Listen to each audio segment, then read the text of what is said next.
Mga ka-sports, grabe. May kumakalat na mainit at nakakagulat na balita ngayon sa SEA Games Basketball. Isang bansa sa Southeast Asia ang desperado raw na maagaw ang gold medal mula sa ating national team na Gilas Pilipinas. At willing daw silang magbigay ng halos 5 milyong peso kada player at coaches bilang reward. In return, kapag natalo nila ang ating national team. Yes po mga ka-sports, narinig nyo po ng tama, 5 million per person. Pero habang sila ay todo sa pera, ang Gilas naman ay todo sa lineup upgrade.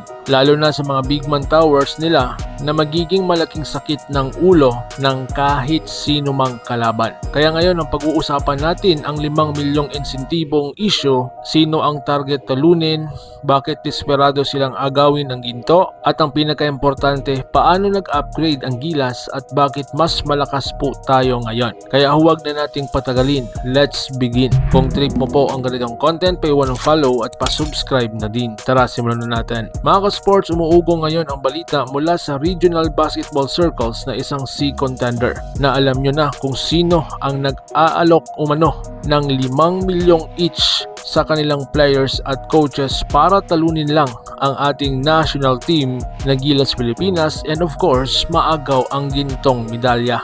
5 million po mga ka-sports, hindi 500,000, hindi 1 million kundi 5 milyong peso. At hindi ito maliit na bagay, ibig sabihin willing na willing silang ilabas ang malaking budget sa lahat para mapabagsak lang ang ating national team na isang defending champion. Kung totoo ito, isa lang po ang ibig sabihin niyan. Una, tinatarget talaga nila ang ating national team na Gilas Pilipinas and of course, at gusto nilang wasakin ang dynasty natin sa SEA Games. At bakit naman hindi? Simula noong 1991 hanggang ngayon, Pilipinas po ang hari sa Southeast Asia sa 5v5 basketball.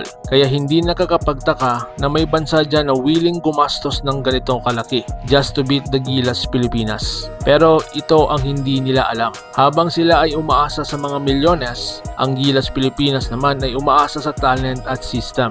At ngayong SEA Games campaign, mas malaki at mas balansi ang lineup natin kumpara po sa mga last edition. Dahil nga, andyan ang mga bagong upgrades, mas malaking wings, mas solid na guards, mas mabilis na rotation, at pinaka-importante, big man towers na magpapahirap sa shaded area ng kahit ng sinong kalaban. Kung noong nakaraan ay undersized tayo sa loob, ngayong taon ay iba na po. So ngayon mga sports, ito na ang magiging X-factor ng Gilas. Ang frontcourt na may size, mobility at rim protection na hindi kayang kapatan ng Thailand at mga Indo.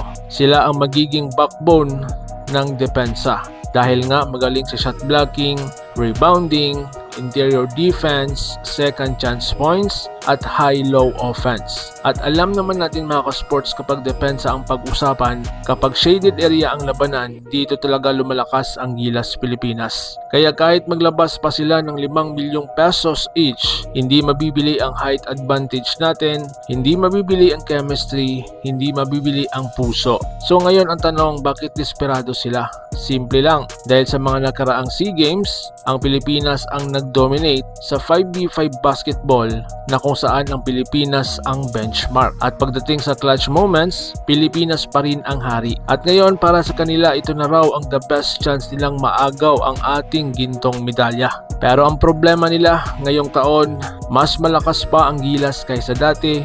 Habang sila ay nag-aaway-away sa coaching, programs at players, ang Gilas Pilipinas naman ay mas united, mas determinado at mas gutom po para sa gold.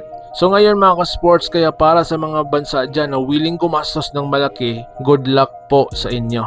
Pero sa amin dito sa Pilipinas, hindi kailangan ng napakaraming pera para lumaban. Puso, pride at Pilipinas ang puhunan ng ating national team na Gilas. At sa darating na SEA Games, kung sino man ang gustong agawin ng gold, maghanda po sila. Dahil hindi basta-basta ang Gilas at hindi basta-basta din ang Pilipinas.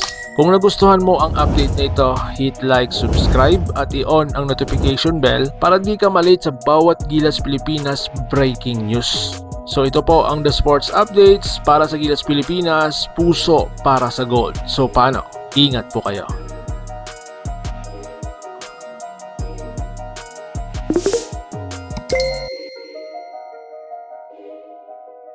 You